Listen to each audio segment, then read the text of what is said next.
Bien, mis hermanos, vamos a seguir adelante y simplemente ver unas conexiones más entre tabernáculo, templo y jardín del Edén, y con eso, mis hermanos, pues intentaríamos avanzar también un poquito más adelante, ¿ya? Fíjense que hemos visto, mis hermanos, que el jardín del Edén era un lugar tripartito. Si se dan cuenta, lo que era el tabernáculo y el templo también era un lugar tripartito. Tenía básicamente lo que era el atrio, después tenía el lugar santo y después tenía el lugar santísimo, ¿ya? Fíjense lo que un autor dice en relación a esta comparación. Dice: el complejo del santuario reflejaba las regiones originales de la creación. La tierra al exterior del santuario, se refiere al templo o tabernáculo, representaba el mundo de la creación de Dios. El atrio del santuario representaba la región del Edén, lugar de bendición y gozo para el pueblo de Dios, provisto que sus pecados hubiesen sido perdonados, y el santuario con su lugar santísimo recordaba el jardín del Edén, el lugar donde Dios se paseaba y tenía comunión con su pueblo. ¿Se acuerdan? Es decir, hay ese paralelo de que, de la misma manera que tenían tres partes el jardín del Edén, pues tres partes en el tabernáculo y en el templo. Después, cuando vamos a la construcción del tabernáculo, que está en Éxodo del 25 al 40, ¿eh? Es sorprendente que cuando vamos a esa narración del 25 al 40 aparece una frase, que es la frase «Y Jehová dijo a Moisés». Esa frase aparece 7 veces repetida en la construcción del tabernáculo. «Y Jehová dijo a Moisés», ¿eh? En las 6 primeras menciones de esa frase se dan las instrucciones de la creación del tabernáculo. En la 7ª mención de esta frase, lo que se establece es que se guarde el 7º día, es decir, el día de reposo en la ley. Cuando fíjense que 6 días de instrucciones de creación del tabernáculo, y en la 7ª, así dijo Jehová a Moisés, es no para construir, sino para que guarden el mandamiento del día de descanso. 6 días trabajarás y 1 descansarás. Y esto, mis hermanos, es lo que nos encontramos en cómo Dios organiza el que se construya el tabernáculo, ¿eh? Fíjense, cuando vamos a esa construcción del tabernáculo, en Éxodo 24, 16, que es antes de que empiece las instrucciones para construir el tabernáculo, fíjense lo que ahí se menciona en Éxodo 24, 16. La gloria de Jehová reposó sobre el monte Sinaí, y la nube lo cubrió por 6 días.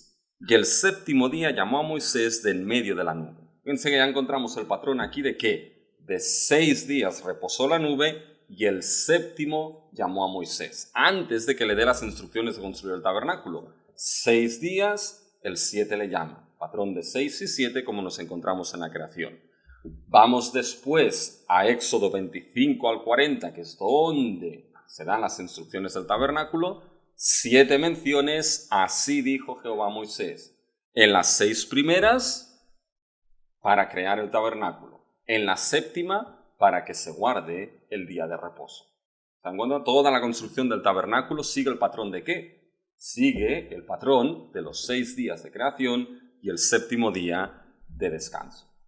Cuando vamos al templo es exactamente lo mismo. Fíjense que el templo, Salomón tardó 7 años en construir el templo. El templo se dedicó el mes 7º, durante la fiesta de los tabernáculos, que tenía 7 días. Y en la oración que Salomón hace para la dedicación del templo aparecen 7 peticiones. Fíjense que todo sigue ese patrón de 6, 7, 6, 7, 6, 7.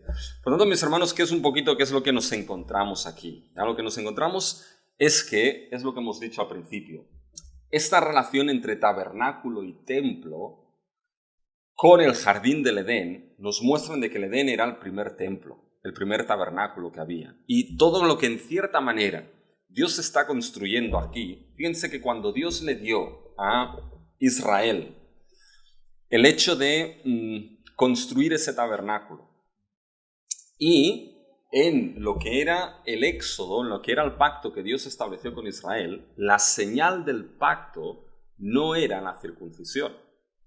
Con el pacto con Abraham, la señal del pacto era la circuncisión. Con el pacto con Israel, la señal del pacto era guardar el día de reposo. Y en eso que hemos visto de la construcción del tabernáculo, mis hermanos, tenemos la construcción del tabernáculo, guardarás el día de reposo al final.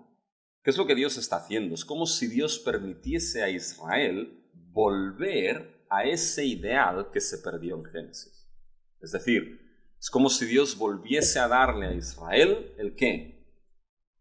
El Edén, en ese templo, en ese tabernáculo, a imagen del Edén, donde Dios le permitiese a Israel gozar del reposo de la primera creación, guardando el día de reposo una vez a la semana, porque el día de reposo estaba construido a imagen de ¿qué? A imagen del séptimo día de creación. Eso no podemos olvidarlo. ¿Ya? El día de reposo dado a la ley mira hacia atrás, ¿sí? Hacia el día, el séptimo día, y mirará hacia adelante, hacia un reposo mayor. ¿Ya? Entonces fíjense que lo que se construye Israel, ¿quién era hijo, rey y sacerdote? Dejarás a ir a mi hijo y os haré un reino de sacerdotes. Con lo que era el tabernáculo, a imagen de el Edén. Llevados a una tierra, que la tierra debía ser lugar de ¿qué? De descanso. Acuérdense que yendo a lo que era la tierra, Israel fue infiel a Dios y Dios juró algo: no entrarán en mi reposo. Por tanto, la tierra estaba relacionada con el reposo. Pues es como si Dios volviese a plantar a su hijo, en este caso Israel, en un nuevo Edén, que era la tierra con el tabernáculo, para que gozasen una vez a la semana de ese reposo de la creación, guardando ese día de reposo que les fue encomendado. ¿Se dan cuenta? Y eso evidentemente nos lleva a ¿dónde? ¿Ah? Antes lo estaba hablando con un hermano. Esto evidentemente, mis hermanos, nos lleva ¿a qué? Nos lleva a la persona de nuestro Señor Jesucristo. ¿Ah? Que cuando llegamos a los evangelios, fíjense que en los evangelios Jesús tuvo muchos problemas precisamente ¿con quién? ¿Ah? Con los fariseos. ¿Sobre qué? Sobre el día de reposo. ¿Se acuerdan? Una y otra vez con el día de reposo. ¿Qué haces esto tú? ¿Qué hacen tus discípulos esto? Etcétera, etcétera, etcétera. Y fíjense, mis hermanos, que Jesús dice, bueno, aquel que esté trabajado y cargado, venga a mí. ¿Ah? Y yo le daré descanso, le haré descansar, reposar. ¿Ah? ¿Qué es lo que sucede? Fíjense, vayan a Juan 19.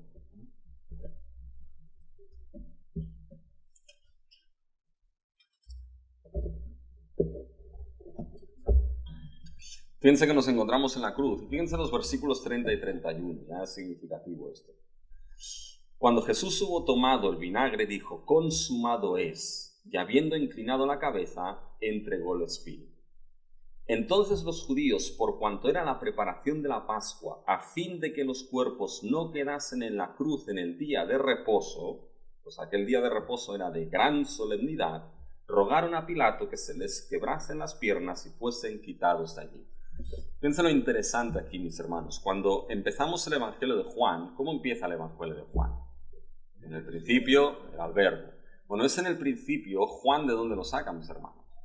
Lo saca de Génesis. Y si leen el prólogo de Juan, que son los primeros 18 versículos del capítulo 1, siguen el patrón, en cierta manera, de lo que es la creación. Empiezan a la luz del mundo, como creó Dios la luz en el principio. Por lo tanto, Juan empieza llevándonos en su prólogo al inicio de todas las cosas como la creación. Cuando llegamos aquí a la cruz y Cristo dice, consumado es, mis hermanos, no solamente, dentro de la teología de Juan, no solamente es que la salvación ha llegado a su consumación última, ha obrado y asegurado esa salvación de los suyos, sino que lo que ha consumado Cristo mismo aquí es lo que empezó desde el principio mismo.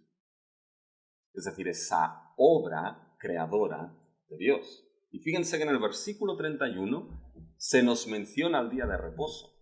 En el argumento esto es importante. Porque el día de reposo, mis hermanos, fíjense que dije, saquemos los cuerpos porque el día de reposo era el día que había sido dado por Dios en la ley de Moisés. ¿Sí o no? Consumado es. Viene el día de reposo y cuando Jesús es enterrado, eso es significativo, mis hermanos, porque es como si toda la antigua creación e incluso el día de reposo dado por la ley fuesen enterrados. En la resurrección de Cristo empezase algo nuevo, mis hermanos. La nueva creación con el auténtico día de reposo dado a su pueblo. Que el día de reposo dado a su pueblo, mis hermanos, no es el séptimo día que debían guardar en la ley.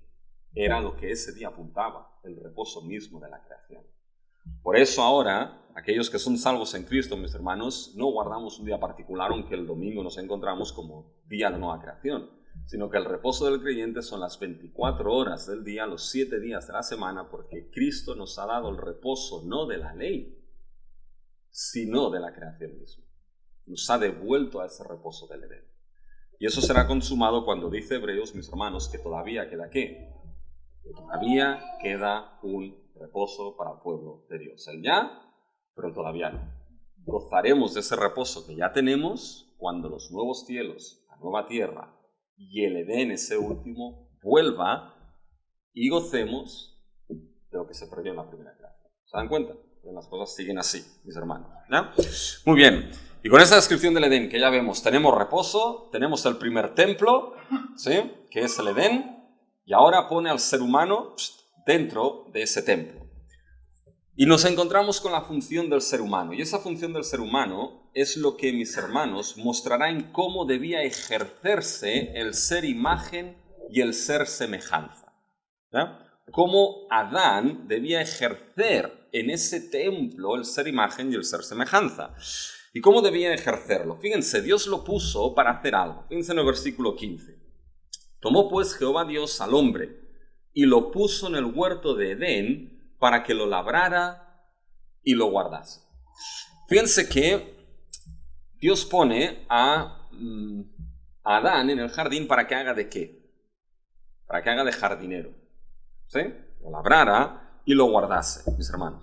Pero fíjense que estos dos verbos, ya del versículo 15, guardara y labrase, son significativos esos dos verbos, porque en su forma de nombre, ¿ya? Nos lo encontramos, servicio, trabajo, guarda, nos lo encontramos a lo largo del Antiguo Testamento, ¿ya? Y muchas veces para guardar la palabra de Dios, etcétera, etcétera. Pero esos dos verbos, labrar y guardar, solamente aparecen de manera conjunta en el Antiguo Testamento, no solamente aquí, sino para referirse al servicio que los levitas y los sacerdotes hacían en el tabernáculo o en el templo. Claro, esto en nuestras Biblias en español no podemos verlo, porque las traducciones cambian. Pero cuando lo cogemos en el original, mis hermanos, cuando esos dos verbos que aquí son traducidos, labrar y guardar, esos dos verbos siempre aparecen únicamente juntos, aplicados al servicio que los levitas o los sacerdotes hacían en el tabernáculo o en el templo. Es decir, fueron puestos para labrar y guardar el tabernáculo o el templo. Con esta relación, mis hermanos, ¿qué es en cierta manera lo que está diciendo aquí la Escritura? ¿Qué imagen nos está dando de Adán en el jardín del Edén? Nos está dando, mis hermanos, que el primer Adán era el primer sacerdote puesto en el templo de Dios que era el Edén. Y por tanto, fíjense que tres categorías nos encontramos ya de ser creados a imagen y semejanza. Implicaba hijo, implicaba rey e implicaba sacerdote. Hijo, rey y sacerdote. Esto va a ser significativo para continuar lo que es la historia de la salvación. Y fíjense que lo puso para ser sacerdote jardinero. Y fíjense que después de esto le dice, bueno, ese sacerdocio, ese labrar y guardar, esa imagen de ser sacerdote, ¿cómo se va a ejercer? Bueno, se va a ejercer con los versículos 16 y 17, que es con el mandato que Dios le da a Adán.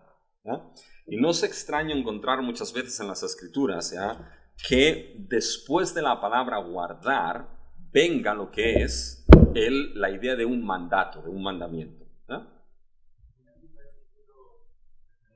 Sí, del tema de labrar y guardar. Sí, lo que la traducción no va a ser la misma, pero aparece, por ejemplo, en Números 3, del 7 al 8. Aparece en Números 8, del 25 al 26, Números 18, del 5 al 6. ¿Lo puede repetir? Sí, Números 3, 7 al 8, Números 8, del 25 al 26, y Números 18, del 5 al 6. Ya les digo, la traducción no va a ser la misma, ¿vale? Pero los dos verbos que se aparecen en el original son esos, labrar y guardar, son los mismos aplicado ahí a los levitas, ¿ya?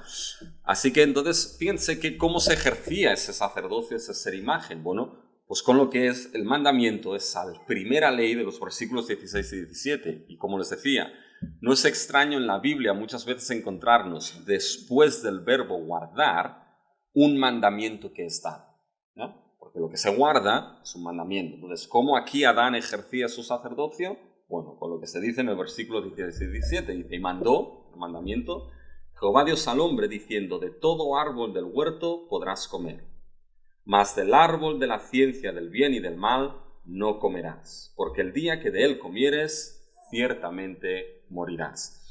Fíjense que esta es la primera ley que Dios da, pero es más enfático de lo que aparece aquí. ¿Ya? En nuestras Biblias la traducción no refleja bien el énfasis, sobre todo del versículo 16, porque el versículo 16 enfáticamente dice lo siguiente, y mandó Jehová Dios al hombre diciendo, de todo árbol del huerto ciertamente podrás comer. Hay un ciertamente ahí que no aparece en la traducción. Es decir, le está dando, no dudes, Adán, ciertamente de todo puedes comer, de todo árbol, incluido el árbol de la vida. No lo prohíbe, ciertamente. Y ahora está el segundo énfasis, que se aparece este. Mas el árbol de la ciencia, el bien y del mal, no comerás, porque el día que de él comieres, ciertamente morirás. Por tanto, hay dos certezas. Una certeza que puede comer de todo árbol y una certeza que si come del único árbol prohibido, del único, entonces ciertamente morirá. ¿Ya? Pero fíjense, ¿qué es lo que nos encontramos aquí, mis hermanos? Lo que nos encontramos es que Adán debía ejercer el ser imagen y semejanza de Dios, primeramente siendo fiel y leal al Creador. Eso era lo que se requería de Adán. Se requería que fuese un hijo fiel. Se requería que fuese un rey fiel y un sacerdote fiel que copiase la obra del Creador. Y eso es muy importante. Debía copiar la obra del Creador. Porque ¿qué es lo que hizo Dios, mis hermanos, en la creación? Fíjense que en la creación lo que hizo Dios fue vencer el caos. ¿Sí o no? Y eso es lo que Adán, como hijo, rey y sacerdote fiel, hubiese tenido que hacer. Frente al árbol de la ciencia del bien y del mal.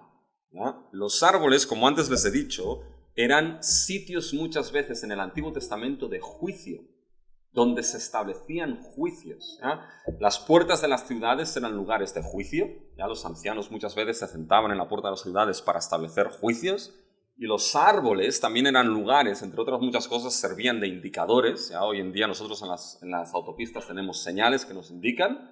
En aquel tiempo no había señales, ¿ya? Pero los árboles, las montañas, servían de indicadores. Los árboles funcionaban así, pero también funcionaba como lugar donde se establecían juicios. ¿Ya? Y entonces aquí aquel que era imagen y semejanza de Dios, hijo, rey y sacerdote, hubiese tenido que ser fiel en su función.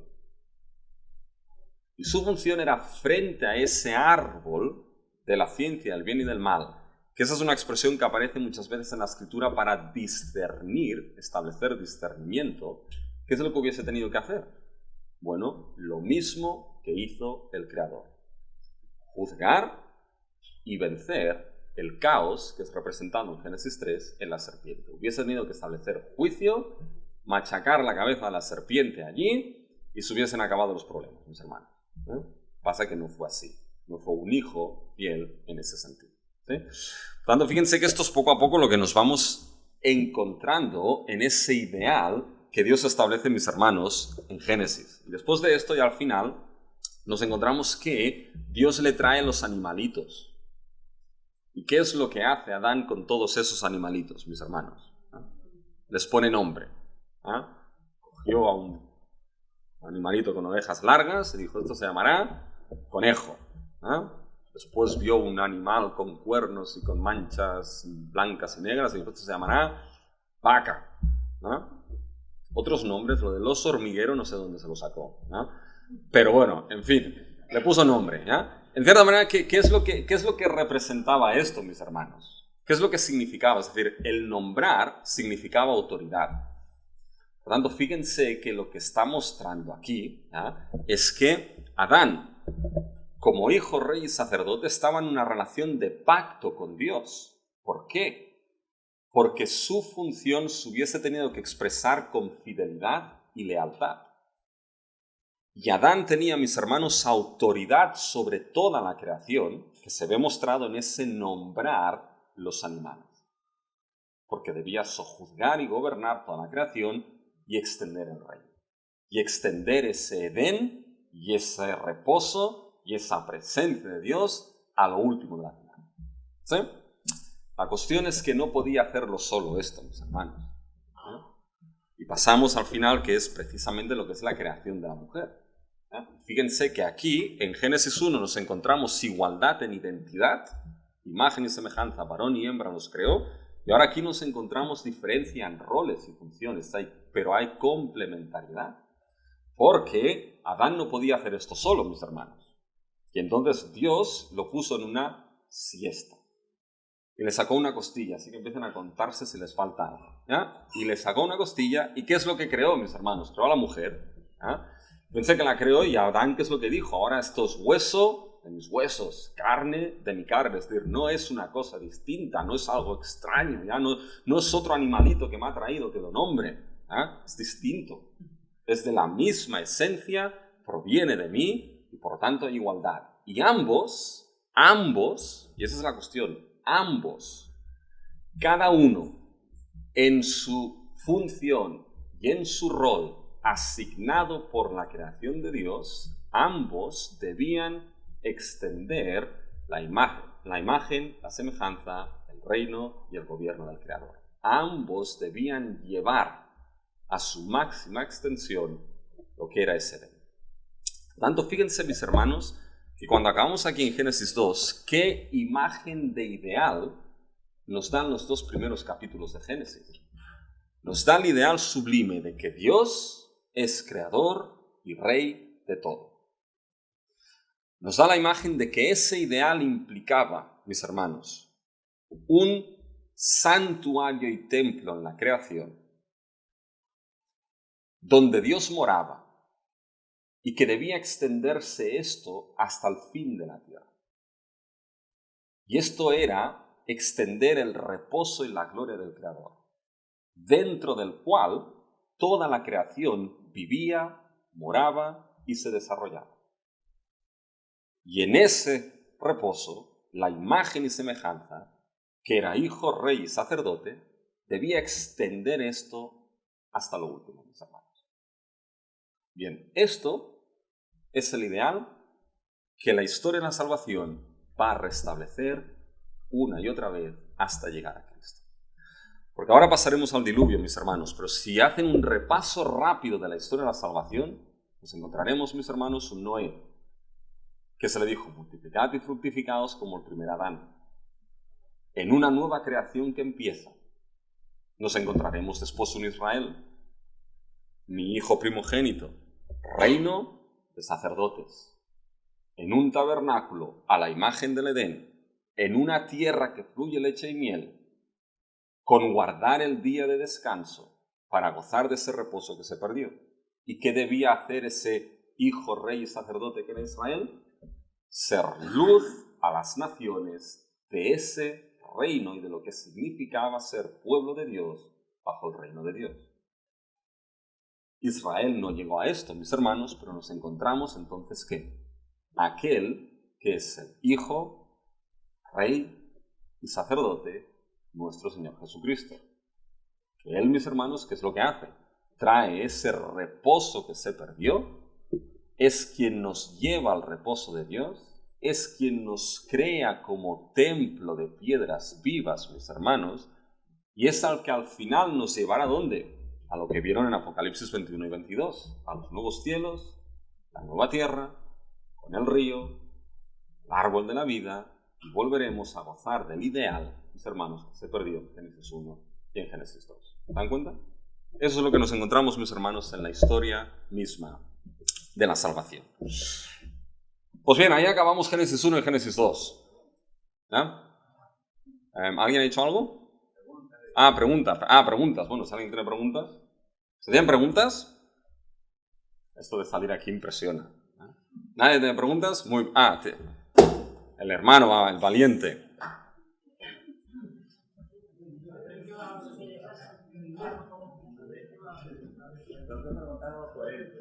A ver, pregunta, hermano. Pero ahora que sabe, pregunte. Ya está sentado.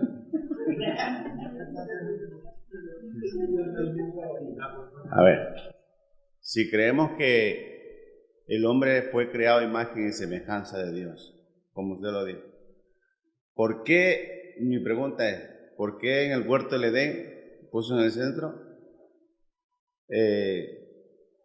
del fruto de la ciencia del bien y el mal? No comeréis. ¿Acaso Dios ya sabía que Adán iba a pecar? Claro que lo sabía.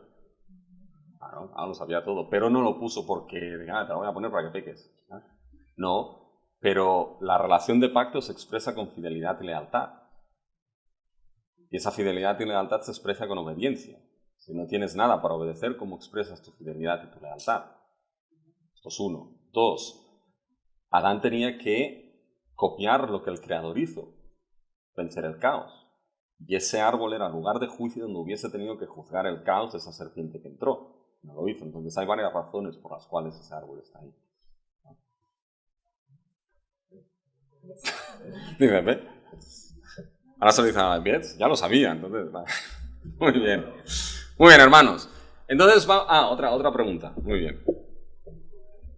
Bueno, vayan buscando Génesis 3, porque empezaremos en Génesis 3 e iremos caminando hacia el diluvio. Buenos días, pastor. Buenos días, hermanos. Tengo una pregunta. Sí. Como Dios creó en 6 días y el séptimo descansó, entonces mi pregunta siempre ha sido, ¿no? Las iglesias, los adventistas, hacen el séptimo día. ¿Y cómo explicaríamos a nuestros tiempos de hoy, ¿no? En el tiempo que vivimos? Porque ellos guardan el sábado y entonces nosotros estamos el domingo. Para nosotros séptimo día. Entonces yo quisiera más o menos salir de dudas, pastor. Gracias. Bueno, los adventistas guardan el séptimo día porque no han venido a la clase de teología bíblica. No, básicamente porque ellos todavía creen que este séptimo día, como fue dado en la ley del Antiguo Testamento, se sigue manteniendo. Pero cuando cogemos la historia de la salvación vemos que eso no es así. Es decir, el séptimo día estaba construido a imagen, el séptimo día de la ley, ¿vale? El día de reposo que Dios dio a Israel en la ley. Estaba construido a imagen del séptimo día de creación. Por lo tanto, ese día de reposo de la ley, ¿qué es lo que hacía? Recordaba varias cosas, entre otras muchas cosas, pero de manera simple, recordaba el descanso del séptimo día en la creación. Y al mismo tiempo miraba hacia un descanso último. Por lo tanto, guardando una vez a la semana ese día de descanso en la ley, Israel, entre otras muchas cosas, volvía a gozar del descanso del séptimo día que fue perdido. ¿Sí? Esto se junta con el concepto de tierra. Ese descanso, al igual que se gozaba en el Edén, ese descanso para Israel debía gozarse en la tierra, en ese nuevo Edén, la tierra prometida.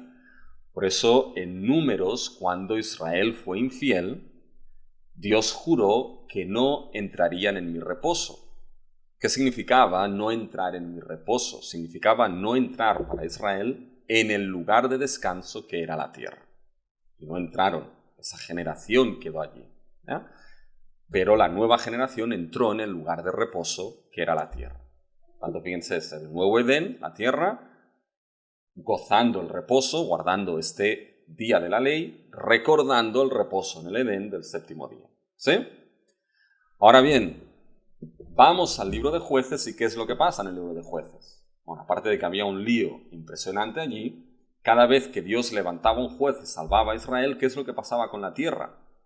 Y la tierra reposó por tantos años. Por lo tanto, Josué no pudo dar el reposo último a Israel, no pudo.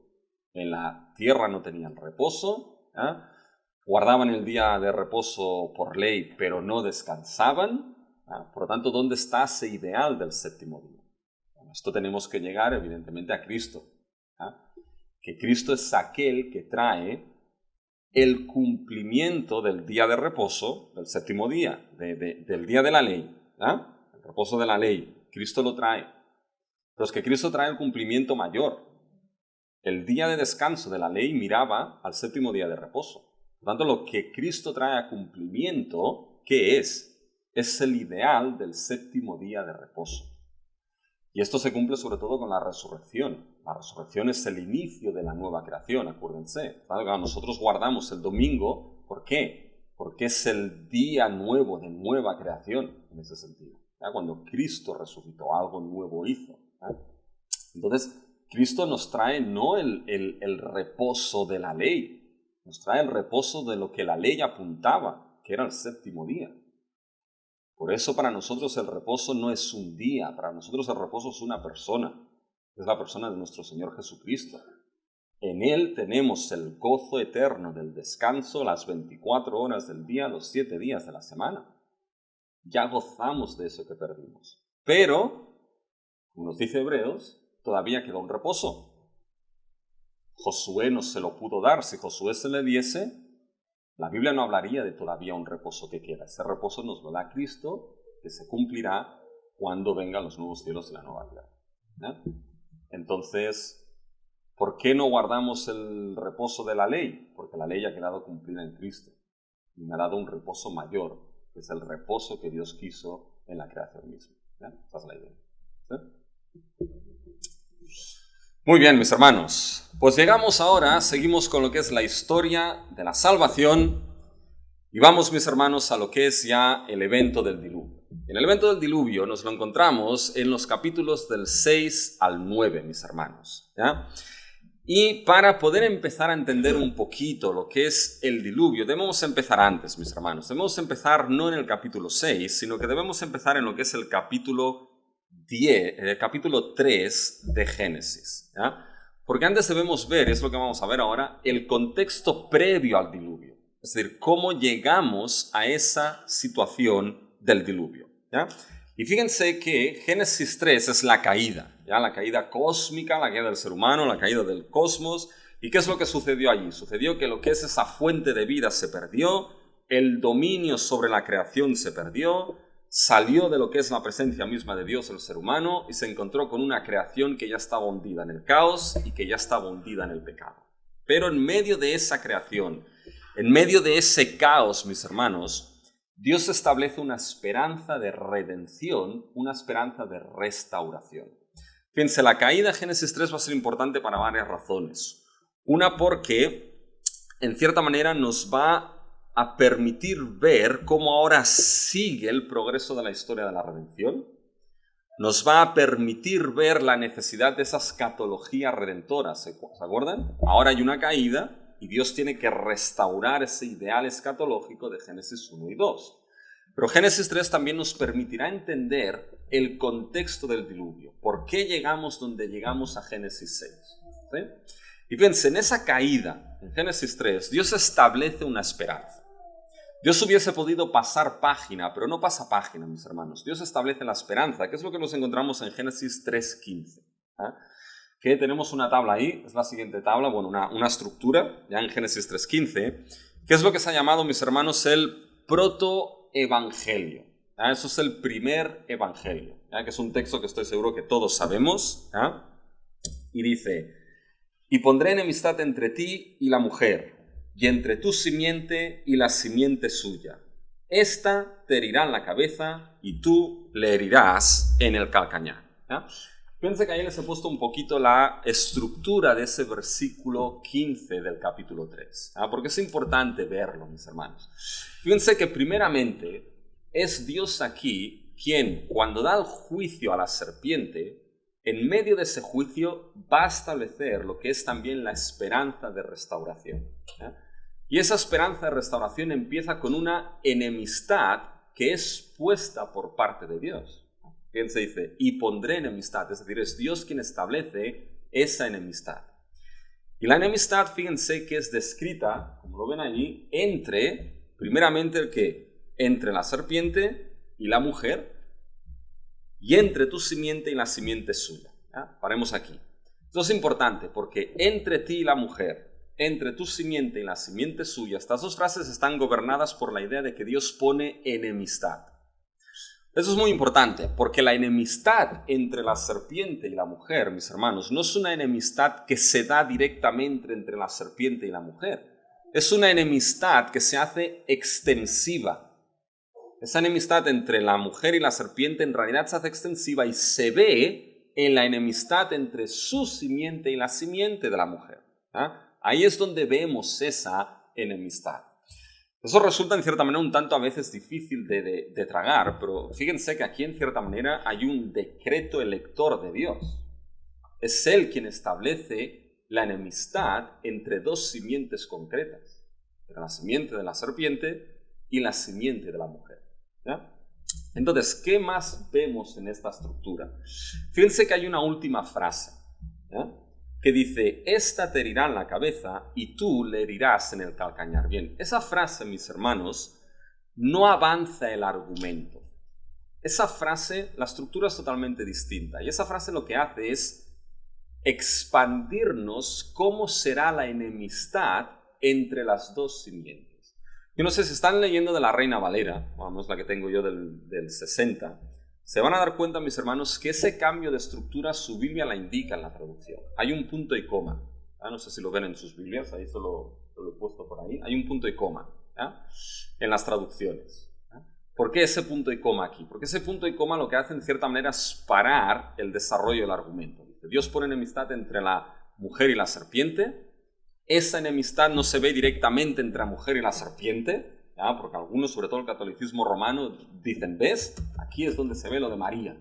¿Ya? Lo de María. No, aquí no es una enemistad directa entre la mujer y la serpiente. Esa enemistad es extensiva. Se ve entre las dos simientes que vienen de la mujer o de la serpiente. ¿Ya? Y ahora el parón es que cómo esa enemistad se da, cómo esa enemistad es mostrada. Bueno, es la última frase. La última frase nos explica esa enemistad. Esta, que es la simiente de la mujer, te herirá en la cabeza y tú le herirás en el calcañar. En realidad no está diciendo esta te herirá en la cabeza. En realidad lo que está diciendo es este te herirá en la cabeza. Es masculino, no femenino. ¿Ya? Y la razón de ello, mis hermanos, es porque la palabra simiente en hebreo es masculina. ¿Ya? Por tanto no es esta, es este. Y esto es significativo. ¿Ya? Es decir, es un hombre que en cierta manera va a acabar con la serpiente y va a ser a un alto coste, ¿ya? Porque va a haber el coste de morder en el calcañar. ¿Ya? Por tanto, fíjense que ahí está la simiente, mis hermanos, el génesis de la esperanza en cómo Dios restaurará el ideal perdido de la creación. Esa imagen, esa semejanza, ese hijo, rey, sacerdote, ese santuario, ese reposo, esa presencia de Dios. ¿Cómo Dios lo restaurará? Bueno, la restaurará con una enemistad decretada, pero la restaurará a través de una simiente concreta y específica, que lo que hará será acabar plenamente con la serpiente. Vamos, que chafarle la cabeza a la serpiente, esto es caput, finito para la serpiente. ¿Eh? Por lo tanto, será esa simiente de la mujer, la que restaurará ese ideal, la que volverá a restaurar el ideal de raza humana. A partir de la caída, el ser humano, esa imagen y semejanza se perdió. Ya no era más hijo, ya no era más rey, ya no era sacerdote. Por tanto, esa simiente restaurará ese ideal de raza humana, restaurará ese ideal de Génesis 1 y Génesis 2. Y lo hará a un alto coste, mis hermanos. Por tanto, esa es la manera. Claro, uno lo lee aquí y posiblemente Adán y Eva decían, bueno, aquí Dios de qué está hablando. Adán se lo creyó, se lo creyó, ya veremos por qué. Pero evidentemente cuando vamos a las Escrituras nos damos cuenta, mis hermanos, de que esa simiente última es evidentemente Cristo. Cuando vamos a Gálatas, mis hermanos, en Gálatas 3:16, Pablo nos habla de lo que es la simiente de Abraham. Está cogiendo esa palabra simiente que se encuentra en el pacto con Abraham, lo veremos, pero que surge ya de aquí de Génesis 3:15. en Cristo, que es la simiente. Fíjense, mis hermanos, cuando vamos a Gálatas, esto lo leímos. Y van a ver cómo ahí Pablo hace un juego de palabras. Fíjense en Gálatas 3:16. Dice, ahora bien, a Abraham fueron hechas las promesas y a su simiente. No dice ya las simientes, como si hablase de muchos, sino como de uno, y a tu simiente, la cual es Cristo. Es decir, está jugando con el plural y el singular aquí Pablo, que no está hablando de muchas simientes al fin y al cabo, está hablando de una, y esa es Cristo. Esa es la simiente donde apunta al pacto con Abraham, y esa es la simiente de la mujer última que herirá a lo que es a la serpiente plenamente. ¿Ya? Por lo tanto, sabemos que esto, mis hermanos, se cumple en lo que es en la persona de nuestro Señor Jesucristo. Él restaurará ese dial. Por lo tanto, a partir de aquí, a partir de la caída, toda la historia de la salvación, fíjense que va a progresar con la enemistad entre dos simientes. La simiente de la serpiente y la simiente de la mujer. Y en la enemistad entre estas dos simientes, mis hermanos, se va a ir entretejiendo lo que es la salvación hasta la última simiente. Eso es importante para el libro de Génesis. Es importante para cuando llegamos, mis hermanos, a Génesis 6. Porque ¿se acuerdan que les he dicho que Génesis está organizado en 10 genealogías o 10 generaciones, los 10 Toledots? Bien, esos son 10 genealogías que aparecen en el libro de Génesis. ¿Y qué es lo que hacen esas 10 genealogías, mis hermanos? Esas 10 genealogías no solamente nos dan nombres, sino que tienen un carácter teológico. Esas 10 genealogías lo que hacen es trazarnos esas dos simientes. Y sobre todo esas 10 genealogías nos indican cómo progresa la simiente de la mujer, que es sobre la cual recae la responsabilidad de restaurar el ideal de la creación, de traer la redención misma. ¿Sí? Y fíjense cómo empieza esa enemistad. Nos encontramos que en Génesis 4, ¿qué es lo que nos encontramos, mis hermanos, en Génesis 4? En Génesis 4 nos encontramos el primer asesinato de la historia. Y nos encontramos a Caín y a Abel. Nos encontramos que Caín, mis hermanos, acabó ¿con quién? Acabó con su hermano Abel. Y fíjense que nos encontramos aquí ya la oposición entre ¿qué? La oposición entre dos simientes. La simiente de la serpiente y la simiente de la mujer. ¿Cómo lo vemos esto? Porque si se fijan, en el capítulo 4, mis hermanos, se nos da la genealogía de Caín. Fíjense la genealogía de Caín. En el capítulo 4, versículo 17. Y conoció Caín a su mujer, la cual concibió y dio a luz a Enoc, y edificó una ciudad, y llamó el nombre de la ciudad del nombre de su hijo Enoc. Y a Enoc le nació Irad, e Irad engendró a Mahujael, y Mahujael engendró a Matusael, y Matusael engendró a Lamec, y Lamec tomó para sí 2 mujeres, el nombre de una era Ada y el nombre de la otra Zila, y Ada dio a luz a Jabal, el cual fue padre de los que habitan en tierra y crían ganados, y el nombre de su hermano fue Jubal, el cual fue padre de todos los que tocan arpa y flauta. Y Zila también dio a luz a Tubal, artífice de toda obra de bronce y de hierro, y la hermana de Tubal, Caín, fue Naamán. Y dijo Lamec a sus mujeres, Ada y Zila, oíd mi voz, mujeres de Lamec, escuchad mi dicho, que un varón matare por mi hermano, un joven por mi golpe. Si 7 veces será vengado Caín, Lamec en verdad 70 veces 7 lo será. Fíjense, mis hermanos, que nos encontramos la genealogía de ¿quién? De Caín. Y hay algunos autores que han llamado esa genealogía la antigenealogía, mis hermanos. Porque es terrible esa genealogía. Nos encontramos de un Caín que mató ¿a quién? A su hermano Abel.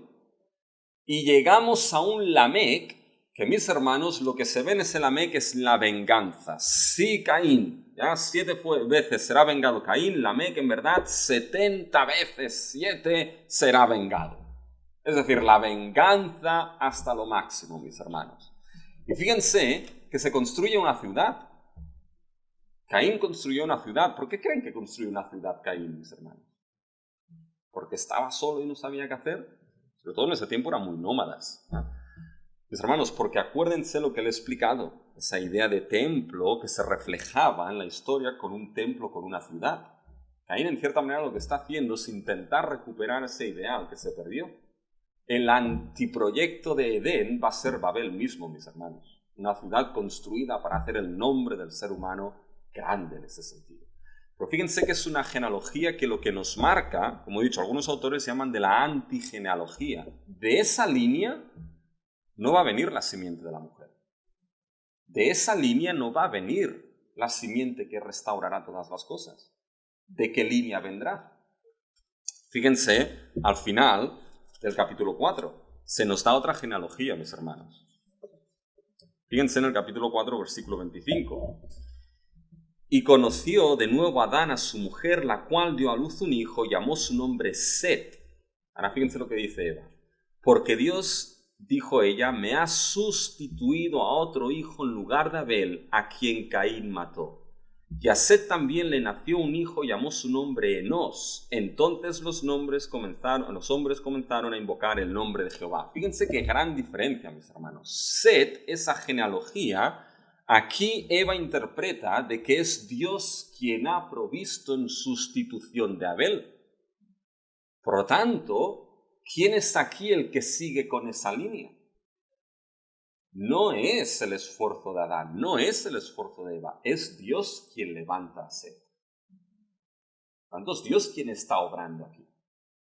Y la gran diferencia, mis hermanos, es que esa línea, en lugar de acabar en 70 veces 7 en venganza, acaba en ¿qué? En adorar el nombre de Jehová. Ahora, fíjense que esa línea de Set, mis hermanos, fíjense cómo es la línea que sigue la restauración de la imagen y semejanza de Génesis 1. Porque ese texto lo vimos en Génesis 5. Fíjense cómo sigue la historia en Génesis 5. Este es el libro de las generaciones de Adán, los Toledot ahora. El día en que creó Dios al hombre a semejanza de Dios, lo hizo. Varón y hembra los creó y los bendijo, llamó el nombre de ellos Adán el día en que fueron creados. ¿Esos Génesis qué? 1, ¿se acuerdan? Ahora fíjense. Y vivió Adán 130 años y engendró un hijo a su semejanza, conforme a su imagen, y llamó su nombre Set. Ese texto lo usamos para explicar cómo el concepto de imagen y semejanza se relaciona con el de hijo, ¿sí o no?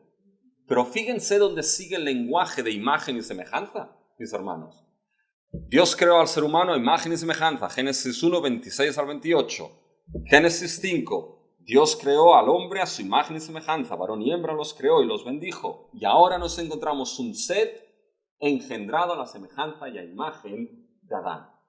¿A través de qué línea sigue la imagen y semejanza, mis hermanos?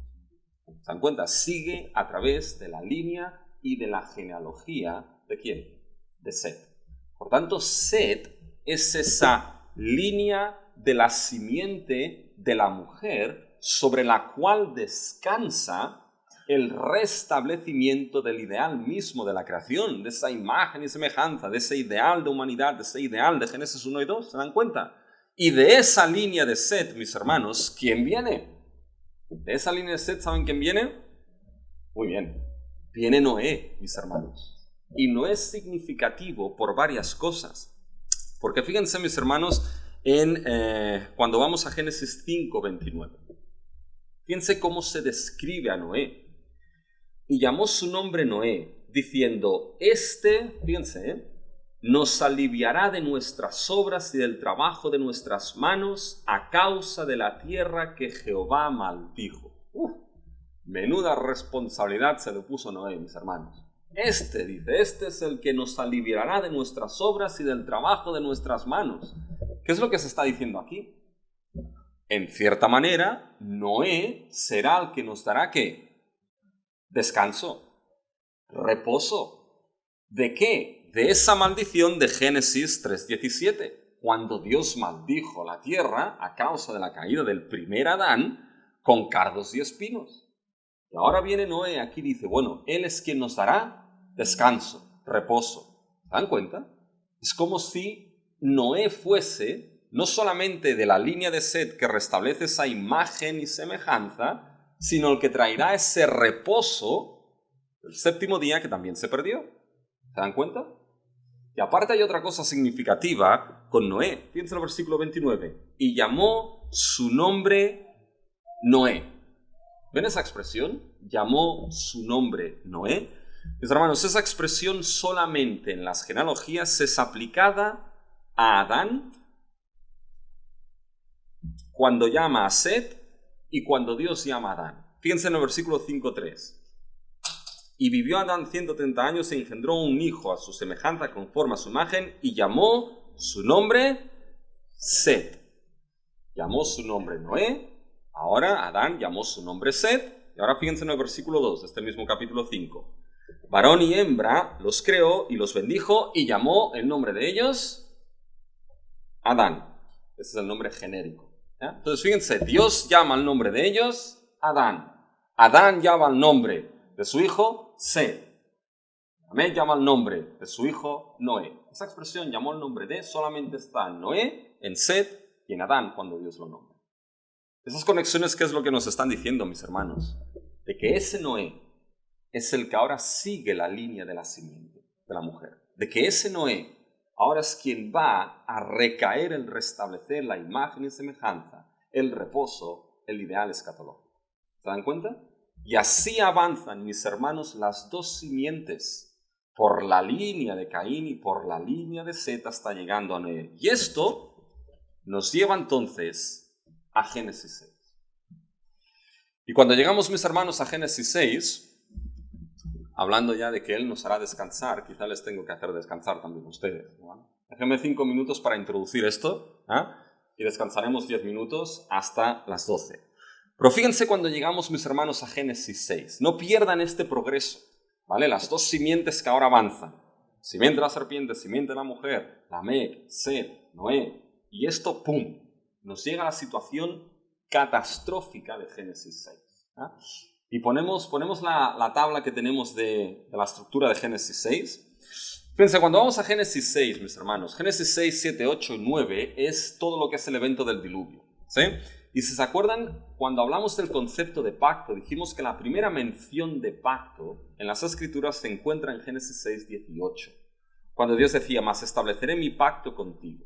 Acuérdense que aquí ya explicamos que Dios lo que estaba haciendo era mantener su pacto. ¿Sí? El pacto con la creación. Bueno, si se dan cuenta en Génesis 9, mis hermanos, Génesis 9, versículo 9, vuelve a mencionar el tema de pacto. Y aquí yo establezco mi pacto con vosotros. Esto nos cierra toda la sección del diluvio, Génesis 6, 7, 8, 9, en esa inclusión. Dios va a mantener el pacto con la creación. ¿Sí? Lo vamos a ver. Pero fíjense que antes de eso, llegamos a los primeros 12 versículos de Génesis, mis hermanos. Y esos 12 versículos es la tabla que tienen un poquito aquí, ¿ya? Y un poco se la voy a explicar y descansamos en esto. Esa estructura es importante para saber qué es lo que nos encontramos y para entender las razones del diluvio. Porque el diluvio muchas veces al diluvio, por parte de los liberales, se ha criticado diciendo de que eso simplemente es un mito, de que eso es una historia. Otros lo han criticado diciendo, bueno, de que aquí, oye, Dios hizo como el resto de dioses paganos, de que los humanos hacían demasiado ruido, ¿ya? Y oye, mandaron el diluvio para acabar con todos y que les dejasen descansar. Esto es una... Pero fijaros que esa estructura nos va a ayudar a entender las razones del diluvio, por qué es necesario ese diluvio, ¿ya? Y a entender varias cosas. Fíjense, en esa estructura hay 3 bloques bien claros. Y esos 3 bloques, mis hermanos, si se dan cuenta, los 3 bloques contienen 2 partes bien claras. La primera parte de los bloques nos muestra la situación de la humanidad. En los versículos 1 y 2 nos muestra la unión de los hijos de Dios con las hijas de los hombres. Y después, la respuesta de Dios ante esto. Los otros bloques son exactamente lo mismo. El versículo 4 empieza el segundo bloque, la situación del ser humano en la tierra y la visión que Dios tiene y la respuesta que Dios trae a esa situación del ser humano. Y el tercer bloque se encuentra en el versículo 11. Otra vez se nos va a mostrar la situación corrompida de la tierra y la respuesta de Dios a esa situación. ¿Sí? Ahora bien, fíjense que entre el segundo y el tercer bloque en el versículo 8, ahí en medio hay algo. Y ahí en medio está la genealogía de Noé. Y lo veremos, es importante de que Dios en su palabra introduzca en medio de la maldad, la corrupción y el caos, introduzca la genealogía de un hombre justo, que es precisamente esa línea de la simiente de la mujer. ¿Sí? Vamos a ver por qué la introduce, ¿no? Pero fíjense ahora, Nos encontramos que cuando llegamos a los primeros versículos, bueno, nos encontramos en una situación caótica. Se nos dice ya en el primer bloque, versículos 1, 2 y 3. ¿Ya? Ahí evidentemente son las grandes preguntas que surgen. ¿Ya? Los hijos de Dios, las hijas de los hombres. ¿Ya? Y estoy seguro que estaban esperando a esta clase, decir, vamos a ver qué explica aquí el pastor con esto. ¿Ya? Pues lo siento, les voy a decepcionar porque... Bueno, tampoco hay cosas que decir, ¿ya? Pero si piensan que van a salir de aquí con una respuesta ya bien sabida, ¿ya? Pues no va a ser así, ¿ya? Pero fíjense que en el versículo 1 se nos describe la situación que había, ¿ya? Fíjense lo que nos dice. Aconteció que cuando comenzaron los hombres a multiplicarse sobre la faz de la tierra y les nacieron hijas, que viendo los hijos de Dios que las hijas de los hombres eran hermosas, tomaron para sí mujeres, escogiendo entre todas, ¿ya? ¿Quiénes son esos hijos de Dios, mis hermanos? Bueno, después del café hablamos de algo. ¿Ya? Está seguro que querían ahora aquí 10 minutos, ¿ya? Hasta las 12, mis hermanos.